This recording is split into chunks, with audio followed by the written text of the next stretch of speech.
I've started.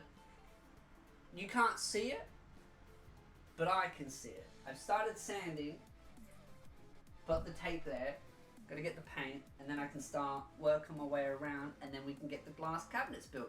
I sent my friend a message. I was talking about like Alia sometimes. There's like new figures coming out, and I was like, oh, I'll have to build like an Alia shelf. And he's like, well, you first have to build the glass cabinet. I was like, you little shit, I'm gonna. Ooh, you smart ass. That's alright. He doesn't watch these videos anyway, so he won't know that I bagged on him. But he is right. He's actually right. But I don't like his attitude. Oh my god, this chair is broken. Ugh, I hate this chair. It's broken. The contraption on it is just like it's going. So I need a new computer chair. So I wanted to talk about something, right? It's like the whole point of the video is like talking about something. And one of the things that I wanted to talk about, which kind of leans on the last video that I made a little bit, and that is one of the comments that I always see every anime season that's kind of a little bit more slower is, oh my god, this anime season's a watch. There's no animes to watch this season. And it's so funny whenever I hear comments in that general context of there's not any animes to watch this season.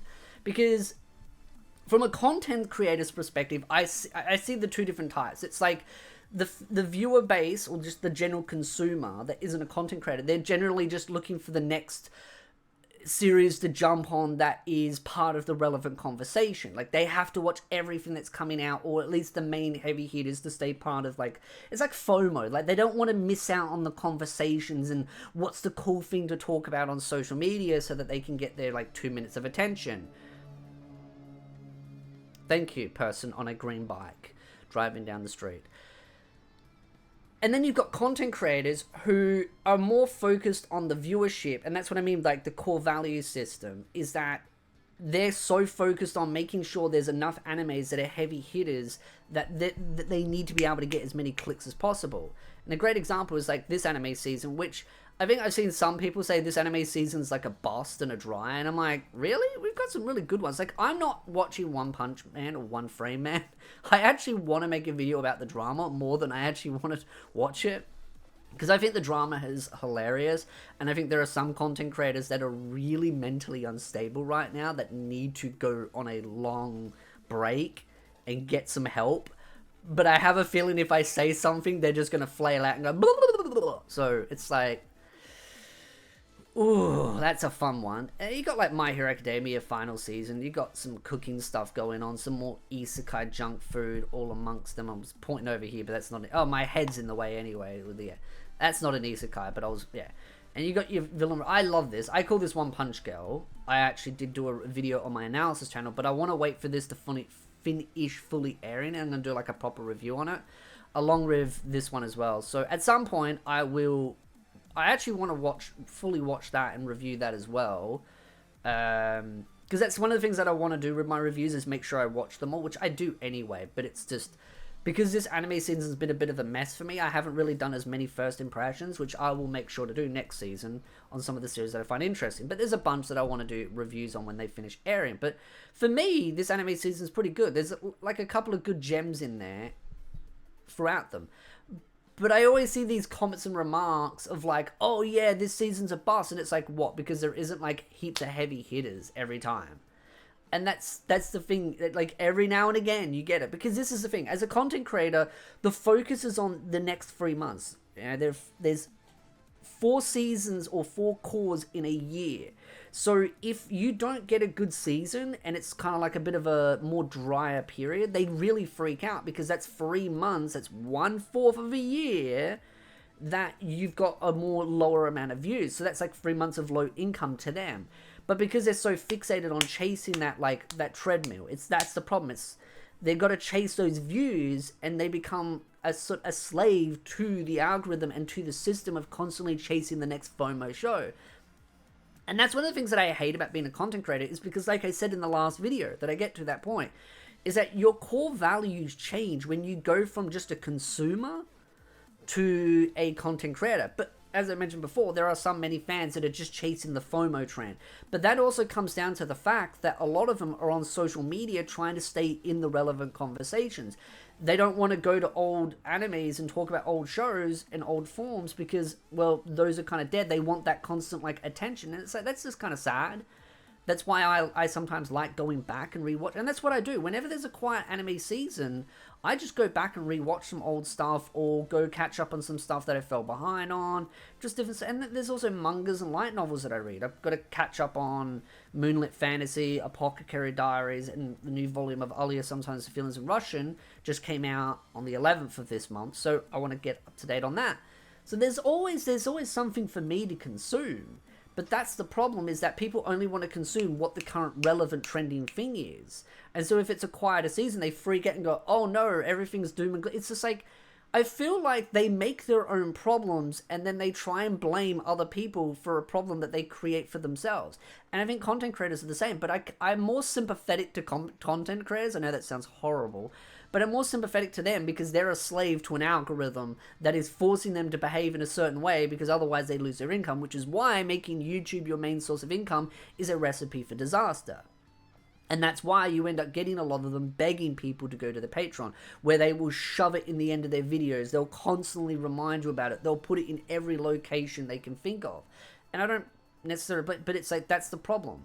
You become a slave to the system itself, and then you also start to change your own opinions to make sure you don't upset your Patreon members, because you're like, oh, well, I better not say anything negative about this show because otherwise I'm going to upset some of my Patreon members and I don't want them to leave because that's money that I lose per month. That's just straight away. And it's the same with Reddit. It's like certain content creators that will say certain things in a certain way because they're scared of getting posted on Reddit. It's spreading, them coming after you. Then people going, well, I don't want to be part of this content creators, Patreon because, oh, they said things and, oh, people are pressuring me. And there's the issue. You become captured by the system. And that's one of the things that I just kind of have sympathy for. But at the same time, I feel like content creators lean on it even more. And they don't, because that's the thing, that's why you set the boundaries from the very beginning. But that also leads into you losing as much profit. That's why I don't really make anything from YouTube, because I don't care to chase that whole people pleasing. There's a saying that you have, is that if you try to please everyone, you please no one. And I feel like that's kind of what really happens with a lot of these content creators, is they end up trying to please everyone. And then people just kind of get bored of them because they're like, oh, well, you're just kind of like echo chambering everyone else's opinions that makes you sound good. And this is where you get the sort of the shoehorn or horseshoe theory when it comes to anime content creation, is toxic positivity and toxic negativity, where it's like they both end up just being the same problem. They're both toxic, but it's like toxic positive, toxic negative. And I try to stay in that balance where I'm like, I weigh up the positives and the negatives, but I still get occasionally an angry comment going, you're too negative or you're too positive. And it's like, clearly I'm doing something right if I'm getting both comments at the same time telling me that I'm too positive and too negative, because depending on the video, it depends on it. But I also don't hate watch. I don't like hate watching. To me, I value my time a little bit more. I don't like the idea of wasting my time hate watching something, because I'm like, that's just so boring. I'd rather go play a video game or read a manga or a light novel. Do something more productive in my time than go force myself to hate watch something so that then I can make a crash out video. Sure, it might be great for some views, but it's not really fulfilling. And that's why I kind of still find it funny when people are like, oh, well, you're just chasing views now. I'm like, no.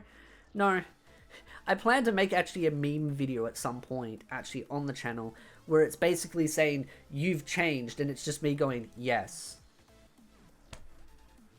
I've changed and I haven't changed. All I've done is gone back to what I originally wanted to do as a content creator, which was just sit down, have a conversation, and be be authentic and not chase the system, which I myself have been at fault at, which is why I'm somewhat sympathetic, where you get molded by it, because there are so many systems in the YouTube backend that sit there and they say, oh, they rate your latest 10 videos and they put it on a measuring contest, and if you get a top view or you get a top video, they do like little sparkle effects and everything. And so it really, and I've seen content creators complain about this, where it really demoralizes them.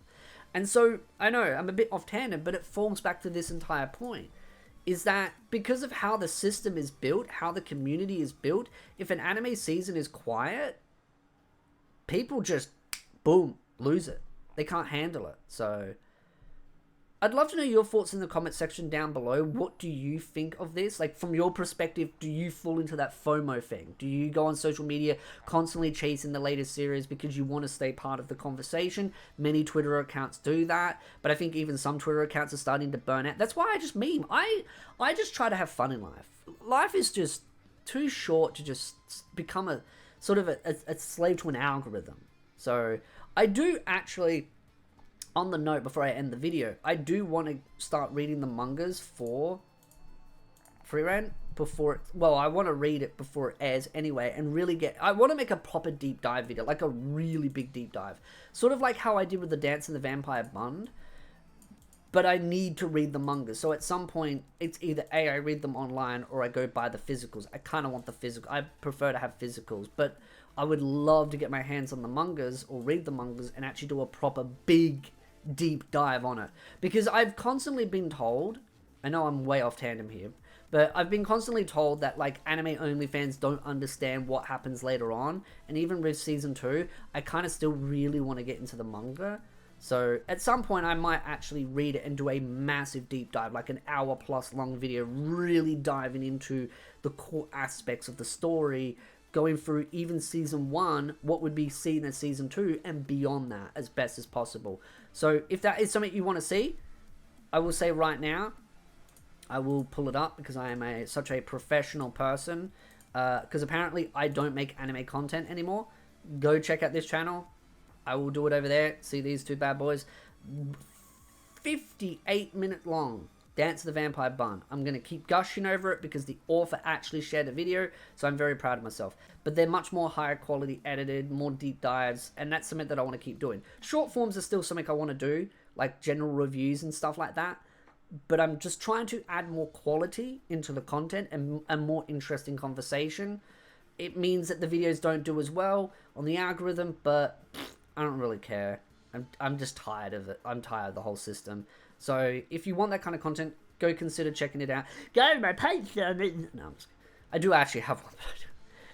But yeah, go check it out. Go hit a subscribe, little like. That's all that matters to me, is just if you enjoy the content. I just want people to enjoy the content, because I kind of feel like these deep dive and analysis type content is something that's missing from YouTube.